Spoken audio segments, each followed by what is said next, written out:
Sentire Media. Well, hello there, and welcome back to another episode of A New Life in Italy.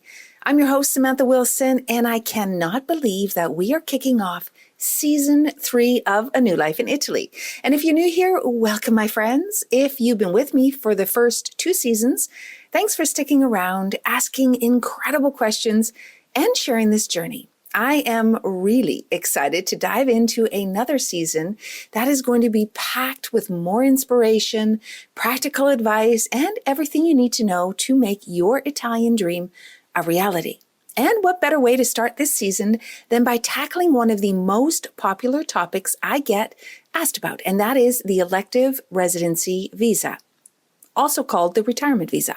Now, this visa is hands down one of the most common ways that people make the move to Italy, and it's also one of the most misunderstood.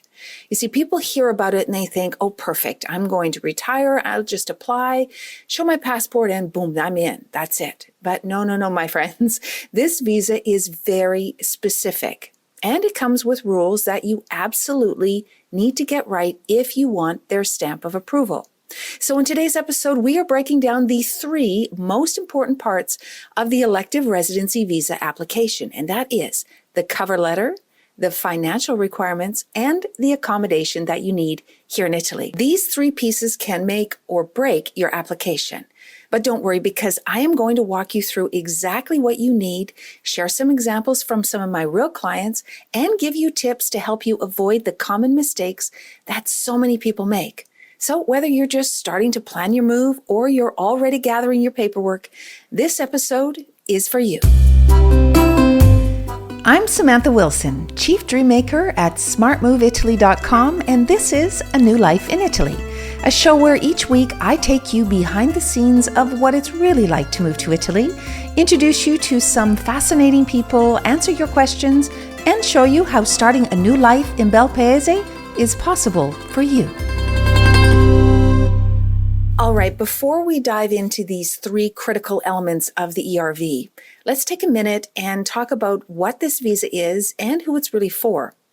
Now, the Elective Residency Visa, or the ERV, as you probably hear it, it's one of the most popular ways that people move to Italy, especially retirees or those who, have the flexibility to live without working, just with passive income.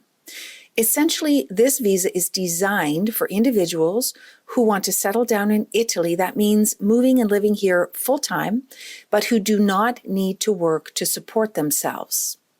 But here's the thing, the ERV really isn't for everyone. It's not for digital nomads or remote workers who still need to earn an income, or people who maybe want to start a business, or even for people who just want to extend their 90 days in Italy. And it's definitely not a move now, figure it out later option. The Italian government wants to know that you have the resources and the stability to live here without relying on their economy. So how do you know if it's the right visa for you? Well, let me ask you these questions. 1, do you have a reliable stream of passive income? And by passive, I mean a pension or rental income property or dividends. These will allow you to live comfortably in Italy on a passive income basis.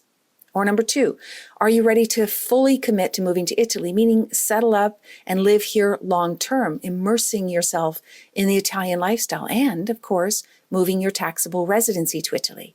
And number 3, perhaps the most important thing, is are you willing to take the time to plan this process carefully and make sure that every part of your application is as strong as it can be? Well, if you're nodding along right now, then this episode is absolutely for you. The Elective Residency Visa is an incredible opportunity, but it's not as simple as just booking a flight and showing up. It requires preparation, attention to detail, and yes, a lot of patience. But when you get it right, the payoff is huge, because I have seen firsthand how life-changing this visa can be. I've worked with people who have left behind really stressful jobs and these really miserable winters, and now are spending their days sort of exploring all these nooks and crannies of Italy, and they're getting healthier, they're making new friends, and they're finally feeling at home in a place that they've always dreamed about. So it's possible for you. But none of this happens without nailing the 3 key pieces that can make or break your ERV application. And they're often the areas that people misunderstand the most. So let's get started with what I consider to be the most overlooked part of the ERV application, and that's the cover letter. So let me start with this phrase and keep it in your mind here. Facts, not feelings. Remember that as I continue to explain. Now, the cover letter is not just a formality or this little simple introduction piece, and it's not optional. This is one of the most critical pieces of your ERV application. Think of it as your personal story combined with a persuasive argument. It's your chance to tell the consulate who you are, why you're moving to Italy, and most importantly, why you meet their requirements. It's also your chance to control the narrative, which is really important when you're creating an application. But you need to balance the facts with the feelings. Too many applications that I see have lots of stories in them about maybe the first time that you came to Italy or how the people make you feel or all of these kind of really mushy things, which are lovely to listen to, but they will quickly frustrate the agent because they want to understand that this is a thoughtful move for you, but they also want to know that you are eligible. So they want the facts. They can already assume that you love Italy because, why are you wanting to move here? But the cover letter is also showing them that you qualify and that you've thought about it. Think of this letter as your sales pitch. Like any great pitch, it needs to be professional, very detailed, and super convincing. So let me tell you a story about maybe how to illustrate this better. So there was this couple that I worked with a while back, and they had, of course, wanted to move to Tuscany, just sort of the center of Tuscany. They were completely qualified for the ERV. They had the income. They had a rental. They already even spoke a little bit of Italian because they've been coming here for so long. And they were really ready to start their new life. And on paper, they were perfect candidates.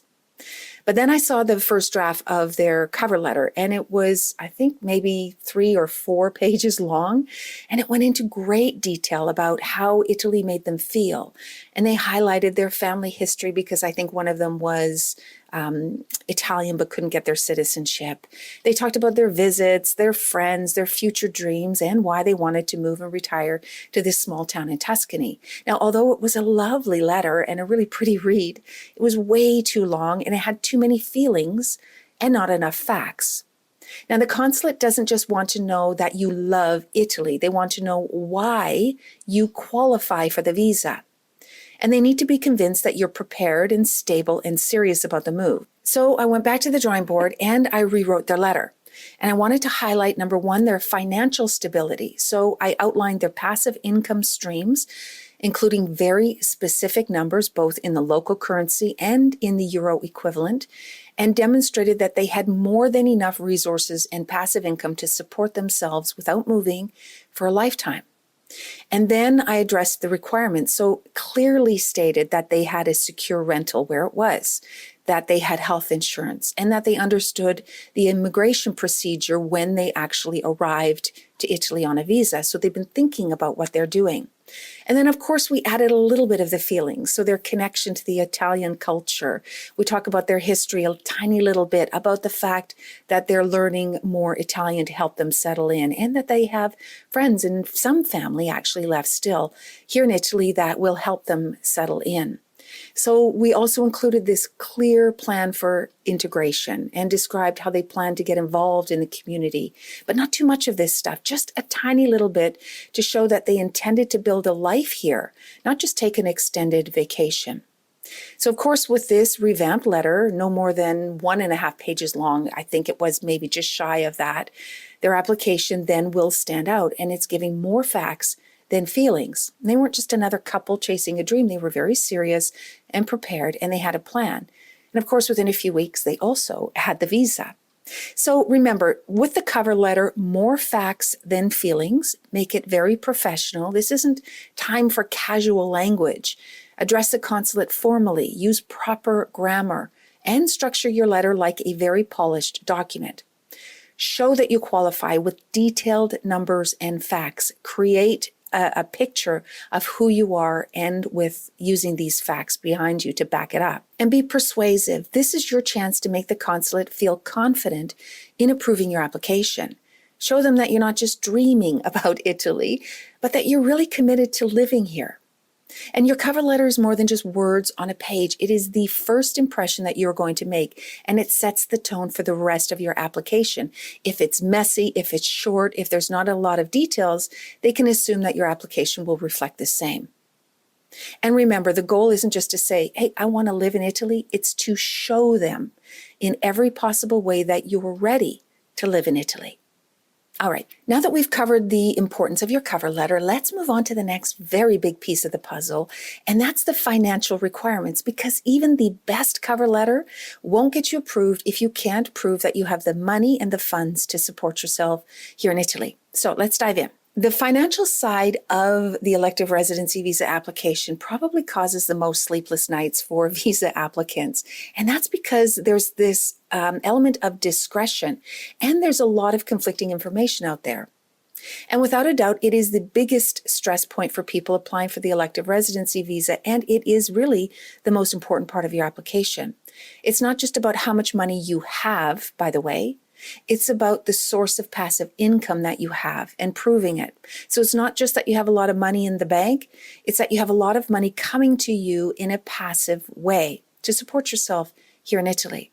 The consulate isn't looking for just any income. It's passive income, and I can't stress that enough. This is regular, reliable, guaranteed for life, and it has to prove to them that you cannot and will not have to work while you're here in Italy, because on the ERV, you cannot work at all. So any of your activity, any of your income that comes in cannot be from active work. This even means, doing consultations over the phone to clients in another country. Even if you're sitting in Italy, this is considered work. The ERV is for retired people. Literally, you cannot work at all in any capacity anywhere on this visa. So you have to prove that you can afford to do that. Now, this passive income can be in pensions, in rental income properties, in dividends, in annuities, or any other income that you cannot cash out and buy a big villa in Italy, leaving you with, nothing left to live on.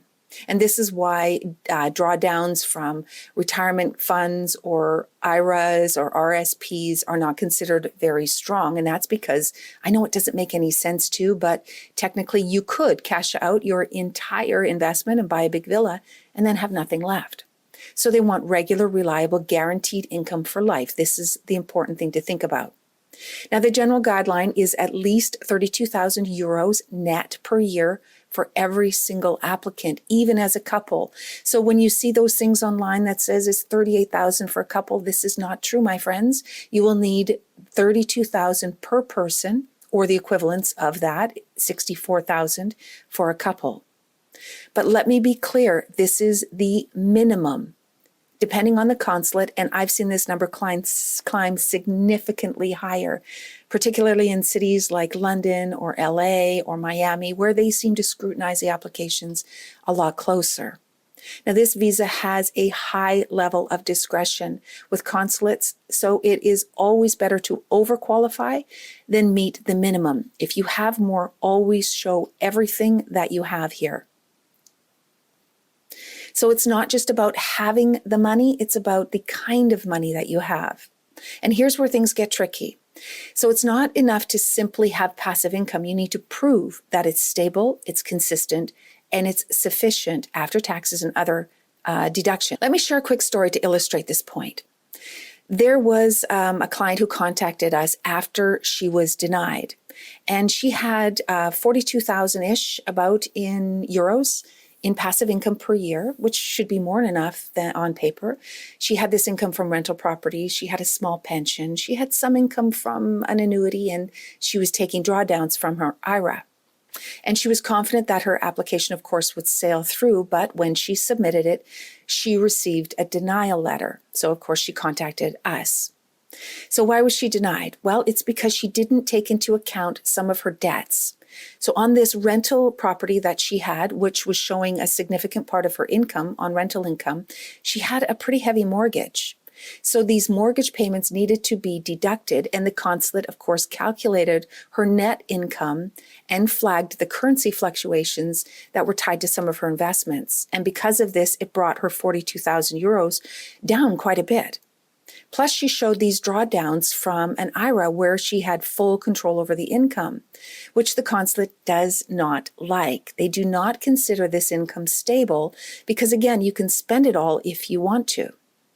They weren't convinced that her income was stable enough to meet the visa requirements in the long term. Because she can't work in Italy, they need to be convinced that she has enough money to support herself without working, and they weren't.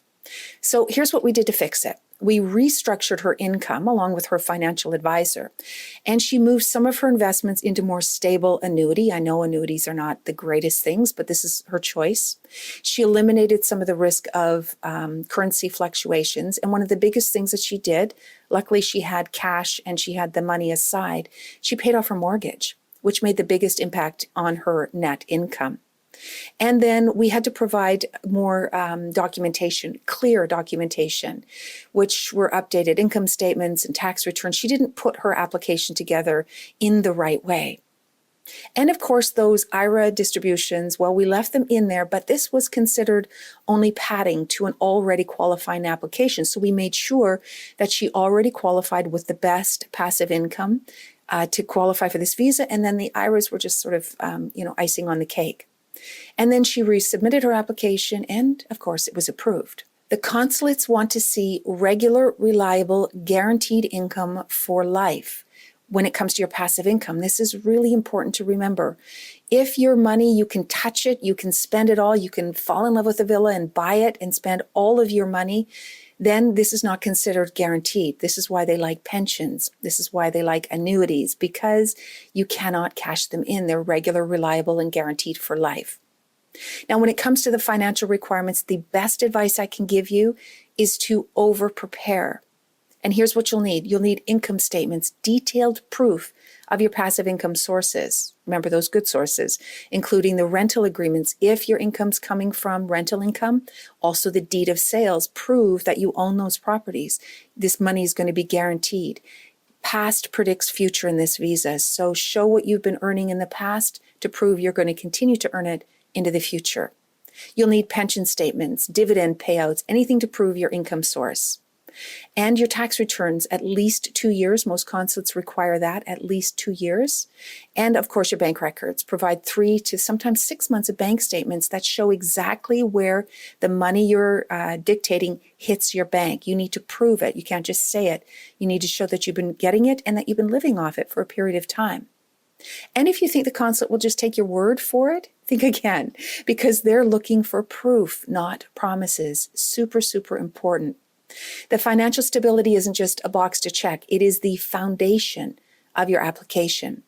Because Italy wants to know that you are coming here to contribute to their economy, not just take from it. So they want to make sure, and because you cannot work on the ERV, they want to make sure that you can clearly prove that you have the means to support yourself without relying on work or any government aid, and that you're giving them exactly what they need to approve their visa.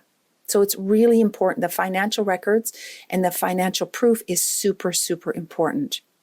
Now, let's talk about the last area that trips people up, and that is the accommodations in Italy. Because yes, you need to have a place to live before you even apply, and that's before you even know if you're going to get the visa. Now, I can already hear some of you saying out loud, what? Wait a second. You're telling me that I have to commit to a lease or even buy a property before I even know if I'm going to be approved for the visa? Well, my friends, the answer is yes. That's exactly what I'm telling you. In fact, most visas, except for the investor visa, require you to have an accommodation in advance of applying for the visa. Now, the Italian government wants to see that you have a stable, permanent address in Italy. You can't be homeless or you can't be temporary. And they want reassurance that you're not just planning to bounce around from place to place or rely on just temporary accommodations. Because having a confirmed address will demonstrate to them that you're committed to establishing roots in Italy. And let's face it, it's also a way to make sure that you're contributing to the local economy. This is your tax status, wherever it is that you're living as well. But not just any address will do, by the way. A short-term lease, an Airbnb, a hotel, or just staying with friends and family will not cut it. the consulate needs to have a long-term lease, which is registered with the tax office, and typically for a minimum of 12 months from your anticipated arrival date, not from your application date. So from 12 months from when you hope to arrive in Italy. Or, of course, proof of ownership. If you already own a property in Italy, you'll need that property deed.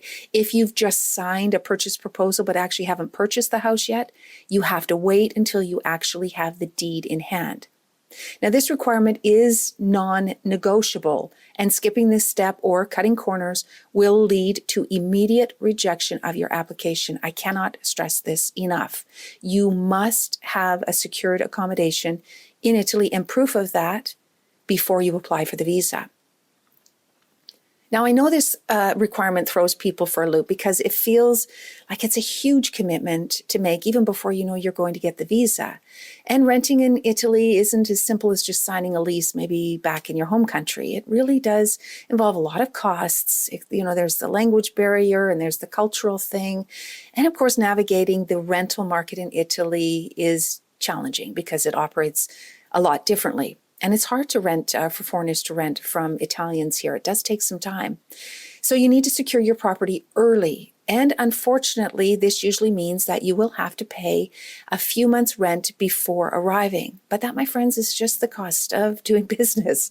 And I know some people really hate that. And we've actually had some clients that just refused to take that chance. And of course, they didn't get the visa because they refused to take a property in advance.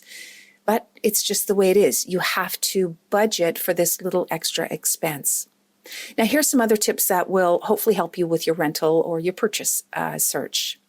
Start early, but not too early. The rental market in Italy can be really competitive, especially if you're looking in popular areas like the cities. These rentals go really, really quickly, and there aren't always a lot of rentals to be had. So start your search early, but not earlier than 3 months from when you hope to have the lease begin. Now, that is, of course, unless you're prepared to pay much more in advance, like continue to have a lease for a few months before you're willing to apply for the visa. If you have the budget and the means to do that, then by all means, just find a rental as early as you can because it's nice to get this piece taken care of. And the second tip I can give you is ask for a 3-month cancellation clause, but don't tell the owner why. Now, in Italy, you can break any lease with 6 months' notice. That's just part of the law, without penalty, actually. But I recommend that you ask for 3. Because if by chance you don't get the visa, then what you can do is immediately give your notice that you're going to terminate the lease. And then you can come to Italy, stay for 90 days, which is 3 months, enjoy your apartment, and then just move on. But if you ask the owner or the person who's renting to you for an escape clause or some way out if you don't get your visa, you are going to scare them and they will walk away and never give you the lease. In almost all leases, we get a 3-month termination clause as opposed to the 6 months. So it's usually not a hard thing to ask for, but make sure you ask for it. And then finally, I want you to think about budgeting for the deposits or this rent that you might have to pay in the future. And usually, I would suggest that you at least hold back 3 months rent for your deposits as well as 1 month commission to the rental agent. That's probably going to help you because you probably will need help, as well as think in advance that you might have to pay rent for a few months before you actually can come here and enjoy your property.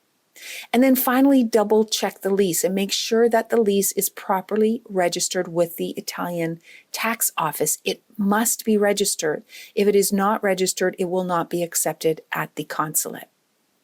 And remember, a long-term lease isn't just a requirement, it is your foothold in Italy.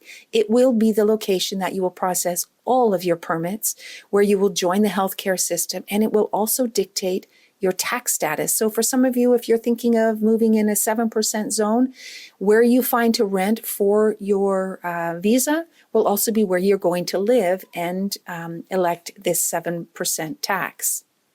So there you have it, all 3 keys to nailing your elective residency visa application. And if you get these right, your cover letter, your financial proof, and your accommodations, you will be setting yourself up for success. Now, this visa isn't for everyone, and it's not without its challenges. But for those who dream of living in Italy, it really is worth the effort. And the best part, that once you're approved, you are on the path to residency in Italy and then eventually citizenship. So if this episode got you thinking about your own Italian plans, I'd love to hear from you. Head over to Instagram or Facebook and let me know what your biggest challenge or your biggest question or concern is about moving to Italy. And if you need some help with your ERV, we have a ton of ways that we can help you with any budget. So head over to smartmoveitaly.com/ERV assistance, and you can see all the ways that we can help. And don't forget, in this season is just getting started. Next week, I am diving into the world of the investor visa and how you can live and work in Italy without transferring your taxable residency. And for some of you thinking about pursuing the ERV, maybe the investor visa is a better fit.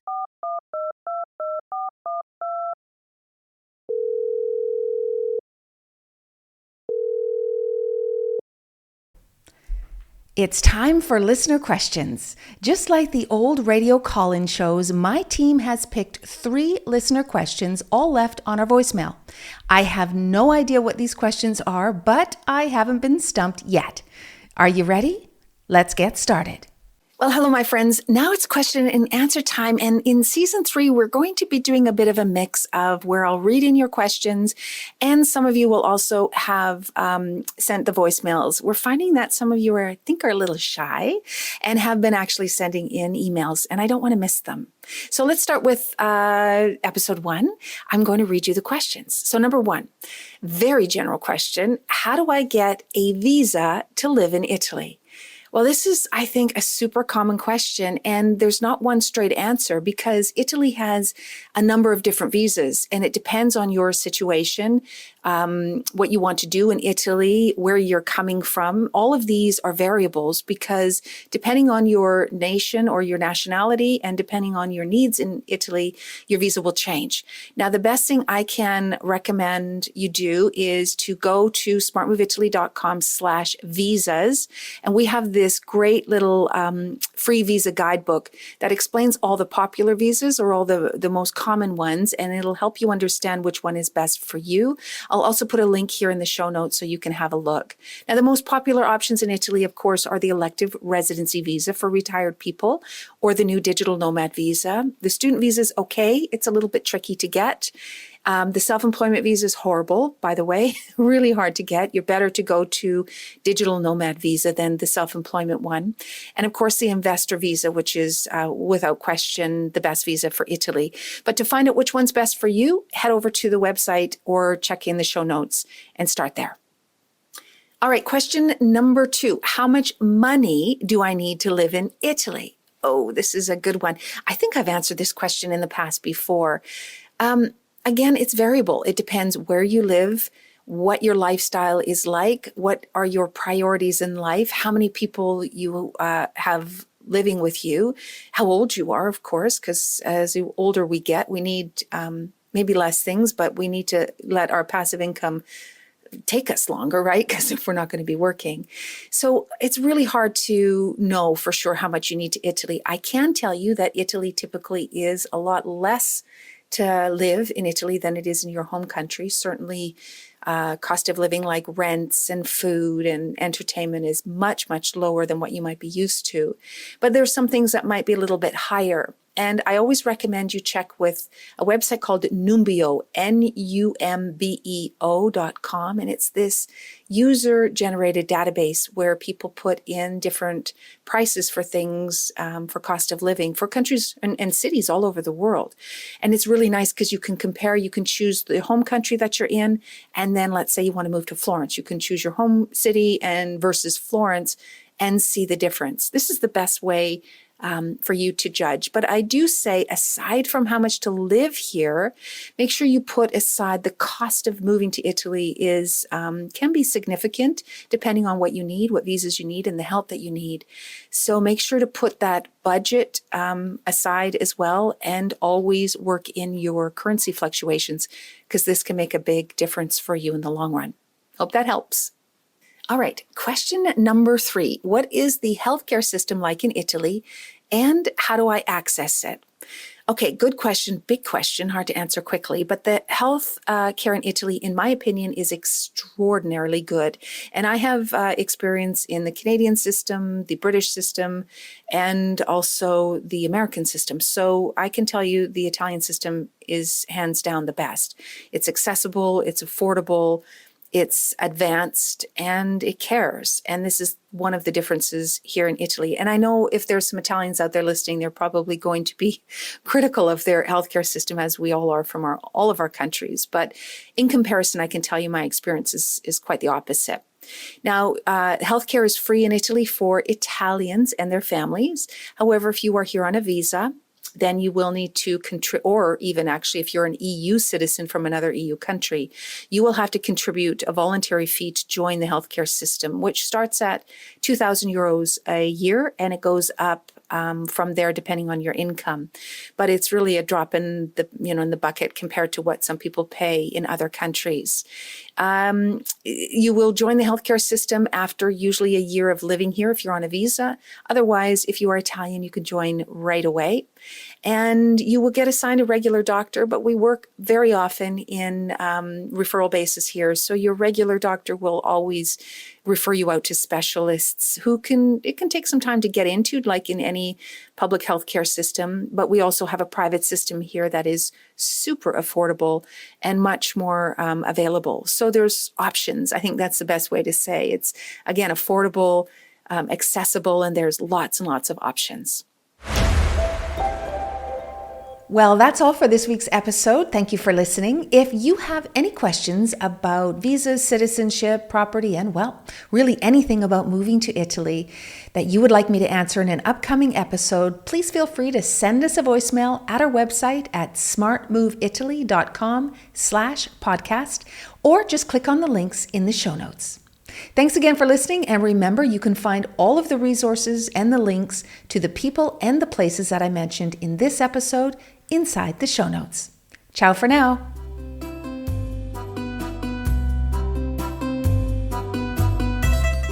A New Life in Italy podcast is a production of Sentire Media, created and hosted by me, Samantha Wilson. Production by London Nero, and with special thanks to Ali Frothingham, Sofia Pisana, and the entire team at Sentire. Follow A New Life in Italy wherever you get your podcasts. And hey, if you're thinking of moving to Italy, whether full-time, part-time, or for a lifetime, come and see me over at smartmoveitaly.com, and we'll help you get here and start living your best life. And don't forget, if you love this episode, please rate and leave a review. It's much appreciated. I can't wait to meet up with you again next week, same time, same place. Ciao for now.